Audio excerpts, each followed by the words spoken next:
नमस्कार friends, RS ज्ञान YouTube channel में आपका हार्दिक स्वागत है। जैसा कि आप देख रहे हैं कंप्यूटर स्क्रीन पर आईबीपीएस में जो है पीओ मैनेजर ट्रेनिंग 14 की वैकेंसियां ओपन है, जहां पर 4455 टोटल वैकेंसी है और 20 से लेकर 30 तक की एज है और एज रिलैक्सन जो है आईबीपीएस के रूल्स के अनुसार आपको मिलने वाला है।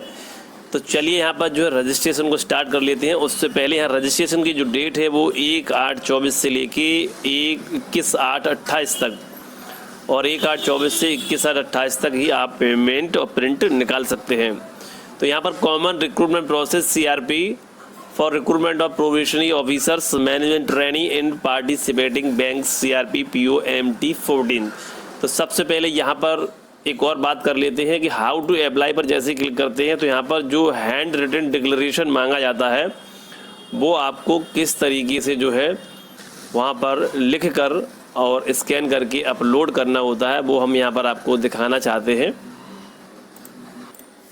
तो आप यहाँ देख सकते हैं the text for handwritten declaration is as follows. तो इतना जो है आपको पूरा लिखना होता है और जैसे आपने कॉमा लगा के और फिर आई बनाया, फिर नीचे वाला कॉमा लगाया और यहाँ पर पूरा नाम अपना लिखेंगे। पहला अक्षर कैपिटल में, फिर स्मॉल में, कुमार है तो के बड़ा, फिर स्मॉल में, और ये नेम ऑफ द कैंडिडेट ये हटा देंगे पूरा, ठीक है। और आई के बाद अपना पूरा नाम, फिर कॉमा और फिर उसके बाद here by declare that all से लेकर रिक्वायर्ड तक आपको लिख कर स्कैन करके 50 से 100 KB के बीच में अपलोड करना होता है। तो चलिए अब हम स्टार्ट करते हैं रजिस्ट्रेशन का। Click here for new registration पर आपको क्लिक करना होगा। उसके बाद यहाँ पर फर्स्ट नेम जो भी 10th की मार्कशीट में वो डालेंगे, कंफर्म फर्स्ट नेम डालेंगे, मिडिल नेम है तो डालेंगे, नहीं तो छोड़ सकते हैं, लास्ट नेम डाल देंगे आप, लास्ट नेम फिर कंफर्म लास्ट नेम। तो जो फुल नेम है वो पूरा यहाँ पर आप देख सकते हैं, फुल नेम लिखा हुआ है वो पूरा यहाँ पर आपका शो करता है। मोबाइल नंबर डालते हैं, कंफर्म मोबाइल नंबर, और उसके बाद ईमेल आईडी, डोमेन नेम को यहाँ से सिलेक्ट करते हैं, यहाँ पर डालते हैं, कैप्चा फिल करते हैं। कैप्चा फिल करते हुए सेव एंड नेक्स्ट करेंगे, डिटेल्स को चेक कर लेते हैं, फिर ओके कर देते हैं। रजिस्ट्रेशन सक्सेसफुल हो जाता है। उसके बाद फ़ोटो सिग्नेचर और लाइव फ़ोटो को अपलोड करना होता है। इस प्रकार यहाँ पर रजिस्ट्रेशन सक्सेसफुल होने के बाद मैनुअली फ़ोटो स्कैन करके अपलोड करनी होती है और यहाँ पर लाइव फ़ोटो भी कैप्चर करनी होती है। क्लिक करेंगे तो वेब कैमरा आपके PC लैपटॉप में है तो आप वेब कैम के हिसाब से अपना फ़ोटो कैप्चर कर पाएंगे। नहीं है तो यहाँ क्लिक हियर टू स्कैन करेंगे QR कोड को अपने मोबाइल से, और जो स्कैनर से स्कैन करते हैं तो एक लिंक आता है आपके मोबाइल पर, क्लिक करते हैं, वेबसाइट पर पहुँचते हैं, वहाँ से फ़ोटो कैप्चर करके यहाँ आप रिफ्रेश करेंगे तो अपलोड हो जाएगी, या फिर मोबाइल पर कर रहे हैं तो अपलोड हो जाएगी फ़ोटो को, ठीक है। सिग्नेचर अपलोड करने के बाद यहाँ पर नेक्स्ट बटन पर क्लिक करना होगा। अगला स्टेप आपके सामने है, बेसिक डिटेल्स है, यहाँ पर कैटेगरी को सिलेक्ट करना होगा। उसके बाद डिसेबिलिटी है तो यस, नहीं तो नो करेंगे। सारे कॉलम ये बंद हो जाते हैं अपने आप, यहाँ पर नो कर देना होगा।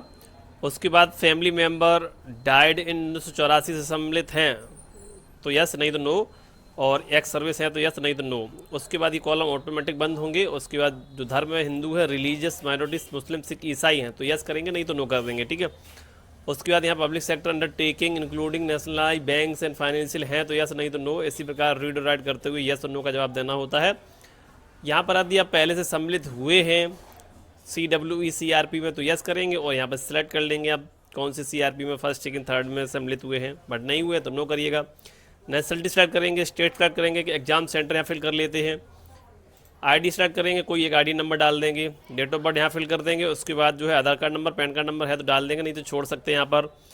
उसके बाद जुड़वा है तो यस, नहीं तो नो करेंगे। अनमैरिड सेलेक्ट कर लेते हैं, पिता का नाम, माता का नाम, एड्रेस को फिल कर देते हैं, और एड्रेस सेम है तो सेम पर टिक कर देंगे, दोनों एड्रेस फिल हो जाएंगे। उसके बाद आपको वैलिडेट करना होगा और सेव एंड नेक्स्ट बटन पर क्लिक करके अगले स्टेप पर आपको पहुंचना होता है। यहाँ पर एज एनी बैचलर डिग्री, कोई भी बैचलर डिग्री आपके पास BA है, BSc BCom, आप यहाँ फॉर्म को फिल कर सकते हैं। ये जो है PO और जो है मैनेजर ट्रेनिंग की वैकेंसी है, लगभग 4455 वैकेंसी हैं और 20 से 30 साल की एज है। एज रिलैक्सन जो है IBPS के नियमानुसार मिलने वाला है। तो चलिए फटाफट यहाँ पर सब्जेक्ट सेलेक्ट कर लेते हैं। मैंने मैथ्स यहाँ सेलेक्ट कर रखा, आपके पास कौन सा सब्जेक्ट था फाइनल में और जो स्पेशलाइज्ड था आपका फेवरेट था वो सब्जेक्ट यहाँ भरिएगा। उसके बाद यहाँ पर रिजल्ट डिक्लेरेशन डेट को फिल कर देते हैं, परसेंटेज डाल देते हैं, डिवीजन को यहाँ से सेलेक्ट कर लेते हैं, ठीक है। और कोई अदर क्वालिफिकेशन है तो यहाँ फिल करेंगे। उसके बाद do you have operating and working knowledge computer, yes करना अनिवार्य है, कोई सा सिलेक्ट कर लीजिए। सेलेक्ट करने के बाद यहाँ पर नो कर देंगे। नो करने के बाद जो है ये एक्सपीरियंस है तो फिल करेंगे, नहीं छोड़ सकते हैं। ये पेट का आपको चाहिए तो यस करें, अदरवाइज नो करें। चूंकि यहाँ पर SC ST OBC का दिया गया है इसलिए यहाँ कॉलम ऑटोमेटिक बंद है। चूंकि फॉर्म जनरल से भरा हुआ है इसलिए ऐसा आ रहा है, यहाँ पर नो कर देंगे। उसके बाद जो है रीड राइट स्पीक, हिंदी की लैंग्वेज आपको आती है तो कर देंगे। इंग्लिश में यदि आप रीड और राइट करना जानते हैं तो उतना करिए, स्पीक छोड़ सकते हैं। वैलिडेट करेंगे। डिटेल्स यहाँ पर कोई एरर आ रहा है तो एरर देखते हैं क्या एरर यहाँ पर आ रहा है। तो यहाँ पर जो है एजुकेशन का एरर आ रहा था, चूंकि यहाँ परसेंटेज फिल नहीं हो पाई थी तो मैंने यहाँ सारी डिटेल को अच्छे से चेक कर लिया। अब वैलिडेट करेंगे तो हो जाएगा। देखिए यहाँ पर do you have operating working knowledge in computer system, यदि है तो यस करेंगे तो बहुत अच्छा रहेगा। डिप्लोमा डिग्री जो भी आपके पास नहीं है तो आप नो करके भी आगे बढ़ सकते हैं।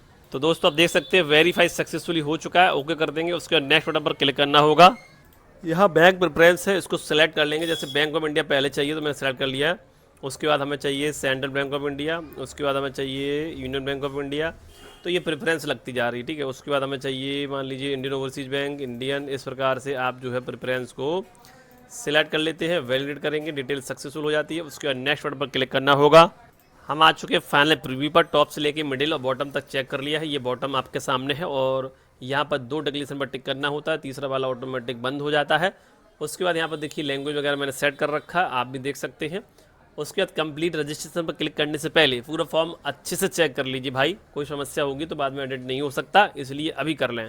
तो यहाँ सब कुछ ओके है। अब मुझे कंप्लीट रजिस्ट्रेशन पर क्लिक करके फाइनल रजिस्ट्रेशन डन कर देना होता है। तो दोस्तों अगला स्टेप यहाँ पर आपके सामने लेफ्ट थंब इम्प्रेशन है, जो कि 20 से 30 KB के बीच में अपलोड करना है। हैंड रिटन 50 से 100 KB के बीच में अपलोड करके, वीडियो के स्टार्टिंग में मैंने बताया था कैसे आपको लिखना है और कहाँ से लिखना है, ये सारी चीज़ें बता दी थी। और उसके बाद कैप्चा फिल करना है, सेव एंड नेक्स्ट करके पेमेंट के ऑप्शन पर पहुँच जाते हैं। तो दोस्तों आ चुके हैं पेमेंट के ऑप्शन पर, कैप्चा फिल करना है और सबमिट बटन पर क्लिक कर देना होता है। यदि पेमेंट फेल्ड हो गया, कट गया, सक्सेस हो गया तो लगातार वीडियो बने रहिए, ये भी स्टेप बताने वाले हैं उसको पेमेंट को कैसे वेरीफाई करना होता है।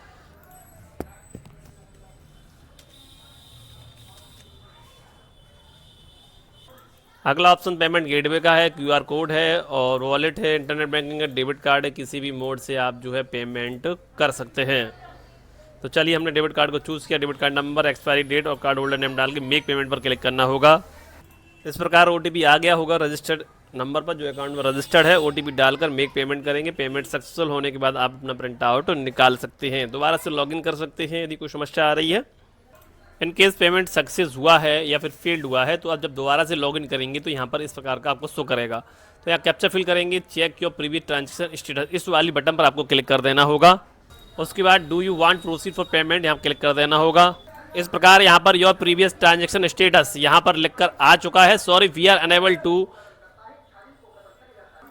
As certain the status of your previous transaction. तो देखिए पेमेंट यदि फेल्ड हुआ है तो इस प्रकार का स्टेटस तो करेगा, तो आप दोबारा से प्रोसीड पे पेमेंट कर सकते हैं। यदि सक्सेसफुल कटा है 24 से 48 घंटे का वेट करेंगे, दोबारा से लॉगिन करेंगे, फिर से वेरीफाई करेंगे, समाधान जरूर होगा। अकाउंट स्टेटस भी चेक करते रहे, कहीं बैलेंस वापस तो नहीं कर दिया गया है। होम पेज से हेल्पलाइन नंबर की सहायता से भी समाधान कर सकते हैं। जब भी आपका फॉर्म अपडेट होगा, सक्सेसफुल होगा, तो ये ऑप्शन जो दिख रहे हैं photos, details, preview, upload, payment, कुछ नहीं दिखाएगा, सब कुछ खत्म हो जाएगा। बस एप्लीकेशन प्रिंट जब करेंगे तो वहाँ पेमेंट की डिटेल अवश्य होनी चाहिए, पेड लिखा होना चाहिए। पेमेंट पर क्लिक करने पर पेमेंट की रसीद होनी चाहिए। टैक्स इनवॉइस की भी रसीद यहाँ से जनरेट हो जाती है।